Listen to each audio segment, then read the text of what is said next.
கடந்த நாட்களில் நீங்கள் கோவப்பட்டிருக்கலாம். ஆனால் இனி வருகிற நாட்களில் உங்களுடைய சமாதானத்தை காத்துக்கொள்ளுங்கள். கர்த்தர் உங்களுக்கு கொடுத்த விலையேற பெற்ற சமாதானத்தை மிஸ் பண்ணிடாதீங்க.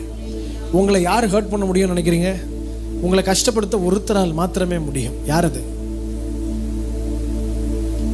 நீங்க தான். ஹல்லேலூயா. ஒரு விஷயத்தை பெருசா எடுத்துக்கிறதும் எடுத்துக்காத யாரு கையில தான் இருக்கு? நம்ம கையில தான் இருக்கு. ஒரு 2 வயசு குழந்தை வந்து உங்களை வந்து அப்படின்னு சிரிச்சா நீங்க என்ன பண்ணுவீங்க? மனசுல வச்சு ஒரு வருஷ காலமா மனசுல வச்சுப்பீங்களா? அந்த குழந்தை என்னை பார்த்து சிரிச்சிருச்சு அப்படி சொல்லுவீங்களா? அது குழந்தை, கண்டுக்கவே மாட்டோம். நம்ம பாட்டுக்கு ரோட்ல போறீங்க, எத்தனையோ நாய் உங்களை பார்த்து குலைக்குது. ஒவ்வொரு நாயா பேர் எழுதி வச்சிருக்கீங்களா? கருப்பு கலர்ல இருந்த நாய், 4வது தெருவில் என்னை முறைச்சு பார்த்த நாயின்னு எழுதி வச்சிருக்கீங்களா? இல்லையே. நம்ம பாட்டுக்கு போய் அது பாட்டுக்கு குலைக்குது.